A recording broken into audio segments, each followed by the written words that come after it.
Well, we're on to part 2 of 2.6. I can graph systems of linear inequalities. And we've got a warm-up here. It says, what is the most basic way to solve a system of equations? A system of equations. Well, the first way we learned how to do this was by graphing.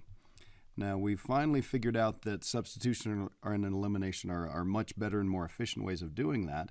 But the first way we learned how to solve a system of equations is by graphing. So if the solution to a system of equations is the point where the lines cross, if it's the point where the lines intersect and that sort of thing, then the solution to a system of linear inequalities should be the points where the graphs cross. So the graphs of those linear inequalities should cross. So the best way to describe this, thinking about what we did in part 1, is we did a bunch of shading. So the best way to solve a solution to a system of inequalities would be to say it's where the shading overlaps, because we did a whole bunch of shading on there. So it's where the shading overlaps. All right, so let's take a look at the instructions here. It says graph the system of inequalities, then name a solution point. So when it says name a solution point, there are a bunch of different answers here. So I'm going to write that those answers can vary. And then I'm also going to suggest that you use a pencil on this. If you try and do stuff like this in pen, it does get pretty messy, and you'll see what I mean here in just a second. So take a look at example 2, part A. We've got these two linear inequalities. They're both set up in slope-intercept form. So let's just go ahead and graph here.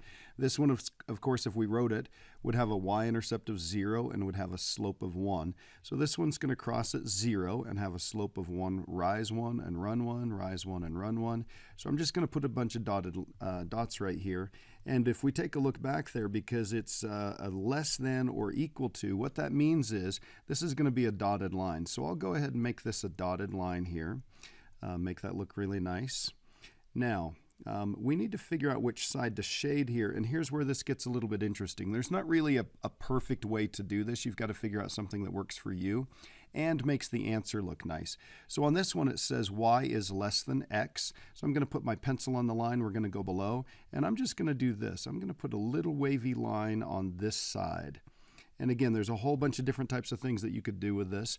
That just reminds me, when I look at this, I'm talking about this dotted line and below there. And then we're going to take a look at this one. I'm going to do the other one in blue. So this one crosses at 1, so crosses right here. The slope is -1, so down 1 and over 1, down 1 and over 1. So it's going to look like this. Okay, and up 1 and back 1, so we're going to look like that. And it is a solid line, so I'm going to go ahead and make this a solid line. So nice solid line there. All right, and let's see, these are the y's that are greater than or equal to that, so we put our pencil on the line and we go straight up. So we're talking about this side of the line right there. Now, when we find the solution to this, what we're looking for is the part of the graph that has both types of shading. So if you'll notice over here, there's no shading over on this side right here. There's some blue shading up here. This would be shaded with blue. This down here would be shaded with red because it's below that one right there. But what we're looking for is the stuff with both types of shading. So these right here have both types of shading. So I'm going to go ahead and fill this in. I'm going to shade this way, and I'm going to shade this way, just so we can kind of see what's going on here. This is a solid line, and that border is a solid line, and then when it comes to a point right here, you might want to take a guess as to what that is. And then this would be a dotted line right here. So if we want to make this a little bit more clear, put an arrow on the end, make that very clear that we've got an arrow on the end. This continues going on forever in this direction. It's kind of like this quarter plane heading out to the right here. Okay, I'm going to do this next one. I'm going to do a different type of shading on this one. So on this one, you'll notice that we need to solve this for y. So I just need to add the x to the other side. So this is going to be y is greater than or equal to x. So let's see, this is going to be that same perfect 45 here. So it's going to go like that. And on this one, it is a solid line. And I'm going to do a different type of shading. So you've got a couple of examples here. So I'll do a solid line right here. And then I like shading perpendicular to this line. So these are the y's that are greater than that. So I put my pencil on the line. We're going to go above. So if I just shade this perpendicular to that line, I'm going to do a bunch of shading over here. It's very clear that this stuff is shaded in red. Okay. And then we're going to do a blue line right here. So we're going to move this one over. So we do that by adding. So this is going to be y, negative y, greater than, and this would be a 2x and then a -4. And then we're going to divide everything by a negative. So that's going to make this y. And then we switch the direction of the inequality. So that's going to be a less than. And if we're dividing everything by a -1, this is going to be a -2x, and that's going to be a +4. So we're going to have this cross at 4, and the slope is going to be -2/1. So we're going to go down 2 and over 1, down 2 and over 1, down 2 and over 1. Just continuing that stair-step pattern there. Up 2 and back 1. So this one is a dotted line, so I'm going to go ahead and do a dotted line right here. And then I'm going to shade, let's see, it says the y's are less than that, so we're going to put our pencil on the line. We're going to go straight down in the direction of the smaller y's. And then I'm going to shade perpendicular to that line right there. Okay, so it's going to look like this. Now, on this one does look a little bit messy, but some people like it better than this over here because we just kind of shaded one side of each one of these lines. Again, you have to figure out what works for you. So I'm going to go through here and we're going to highlight what the answer is. There's no shading over here. There's one type of shading right there, and then there's the other type of shading right there. We're looking for a solution to the system, so they both have to be true at the same time. So it would be this stuff that's shaded twice with both the blue and the red. So I'm going to grab that black pen and I'm going to go like this, put an arrow on that, and then this is going to be a dotted line right here, put an arrow there. And if you want to do a little bit of extra shading or something like that, then that would be fine. Now you'll notice what I've left out on both of these is a solution point. So if we take a look over on this one right here, we need to find a solution that works in both of them. Well, it would have to be below the red line, so anything below the red line would work in the red equation. Anything above the blue line would work in the blue inequality. Well, we're looking for a number over here. So let's just say we grab this one right here. So that would be over 7 and up 2. So 7, 2 would be a sample solution point.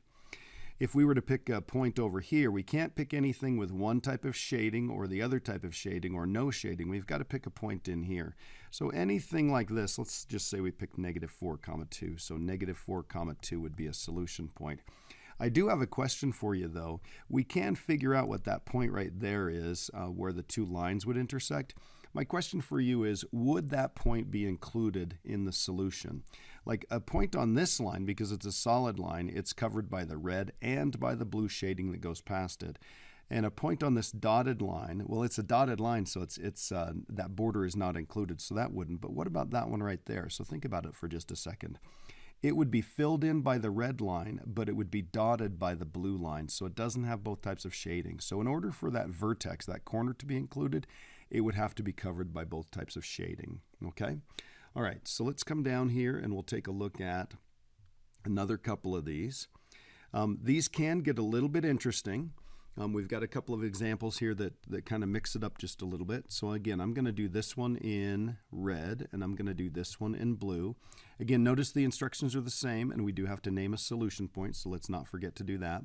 So if I take this one and I move it over, I'm going to end up with a 4y greater than or equal to -3x, because we do subtract that to get it to the other side, and then plus 12. We're going to divide everything by 4 here. So when we divide by 4, we end up with y is greater than or equal to, this would be -3/4 x, and then plus 3. So this is the linear inequality that we're going to graph for the red one. And while I'm in that mode of solving here, let's move the 5x to the other side. So this is going to be 6y. Subtracting doesn't change the direction of the inequality, so this is going to be -5x plus 30. Then we're going to divide everything by 6. So we end up here. Y is, and we haven't done any multiplying or dividing by a negative, so we don't switch the direction of the inequality. So this is going to be a less than or equal to -5/6x, and then this is going to be plus 5. All right, so this is what we're going to graph. So I'll go back to this red one here, and we've got some solid lines on this one. So on this one it is, let's see, it's going to cross at 3. Slope is -3/4, so down 3 and over 4, down 3 and over 4. Opposite would be up 3 and left 4, up 3 and left 4. So we get something that looks like that. It's a solid line. So we're going to get this. Put an arrow on the end, and then I'm going to shade on this side right here. And I kind of like that perpendicular shading, so I'm going to go like this. All right, and then we're going to come back here and do the blue one. Now the blue one crosses at 5, so it crosses at 5 on the y-axis, and the slope is -5/6, so down 5 and over 6, so it's going to cross right here. And then if we go down 5 and over 6, it's going to be way out here. And even going the other direction. So we don't have much to go on. We've just got these 2 points. So we'll draw a line as nice as we possibly can. So I'm going to go ahead and, again, as nice as we can, try and line those up. It's got to go through here, and it'll look something like that. Now we're going to shade below on this one because this is the y's that are less than or equal to. So I'm going to angle that just a little bit like this. Okay, and this again is where it gets a little bit ugly because on this one we've got a whole bunch of shading all over the place. Really the entire the plane is shaded, but we only want ones that work in both of them. So the answer on this one would be just the stuff in between here. And it looks like these are going to intersect because they're not quite the same slope. It's kind of widening out up here and tightening up down here. So if we wanted to kind of make this look a little bit better, maybe we'd do something like that. Now you can go through and erase and stuff like that. That's totally okay. But what we're looking for is this right here. Come up with a shading technique that works for you. Again, it can be a bit of a challenge. So let's take a look at the next one. This one is set up in slope-intercept form, so we're good to go with that one. This one crosses at -4, and the slope is 2. So we rise 2, run 1, rise 2, run 1. We're going to go like that. And that is a dotted line. So we'll go ahead and do a dotted line on this one. And I'm going to go back to this stuff right here. We're going to shade on this side, okay, because it's greater than that. And then we've got this other one. This is x is greater than or equal to 1. So remember, when it's x compared to a number, we're talking about a vertical line here. And this is a solid line. So I'm going to do a solid line right here. Okay, and then we shade on this side because it's the greater than side. So it's going to be over here. All right. So we've got some red shading over here. We've got no shading in here on this side of either one of those lines. The blue is shaded over here. So the part that's going to be the solution is this stuff in here. So I'm going to do a dotted line right here, down to there, do an arrow, solid line up here, do an arrow, and then we'll just do a little bit of crosshatch shading in between here. Okay, and that would be the answer. Now, again, come up with something that works for you. There are lots of different techniques here. I would like you to take a look at this next part right here. I've got a star by this. It says, what would happen if the second inequality had been 1 less than or equal to x less than 3? So think about that for just a second. What would happen if this was, instead of just this regular old inequality, it was kind of a compound inequality? Well, we'd have to come back here, and I'm going to change colors with this just a little bit. We'd have to come back here, and we'd have to graph this one, which we already did, and this one right here. Well, this is a vertical line also, except for it's x at x equals 3, and it would be a dotted line. So we're talking about the x's that are less than or equal to 3. So on that one, it's going to be shaded this way. So if I were to come back and if I were to kind of shade in really heavily what that one would look like this. So it would be all of this stuff in here. It would be kind of this wedge shape. It would cut off this little triangle right there. It's kind of a trapezoidal wedge in there, or something like that. So you don't have any like that on your assignment, but you might see something like that in the future. So kind of keep that in mind. I'm going to go ahead and erase most of that stuff right there so that we don't get confused by that at all. Again, the answer that we got on this last one was just this stuff right here, okay? So just make sure that's clear. So here's what I'd like you to do. Go ahead and do the self-assessment here, and we're going to take a look at problem 1 from the assignment. Okay, so I've got the assignment up here. We'll take a quick look at this one right here. Again, the nice thing about this one is it's already in slope-intercept form. So this one's going to cross at -3. So down here and have a slope of -2/3. So down 2 and run 3, down 2 and run 3. Up 2 and back 3, up 2 and back 3. So it's going to look something like this, and it's a dotted line, so we'll go ahead and do a dotted line on this one. And this one says shade below there, so we've got y's are less than that line, so the y's would be either straight up or straight down, so we're going to go below the line right here. So again, I'm going to shade like this. All right. And then the blue one is going to be a solid line. This one's going to cross at 1. And have a slope of -2/3, so down 2, run 3, down 2, run 3, up 2, back 3, up 2, back 3. So it looks like this. And again, solid line right here. So let's go ahead and draw that. And then we're going to shade, let's see, the y's are greater than that. So from here, and we're going to go straight up. So it's going to look like this. Now, we're looking for both types of shading, and these don't overlap at all. So stop and think about what the solution would be for this one. We need something that works in both equations, both inequalities at the same time. It's got to make both inequalities true. All the points shaded in blue would make the second one true. All the points shaded in red would make the first one true. So think about what the answer would be on this one, and it is no solution. Now we're going to come back here really quickly and take a look at this because I forgot something. Remember here we were also supposed to name a solution point. We're going to come back here to the notes and say, well, if we had to name a solution point for this one, anything in this shaded region would be just fine.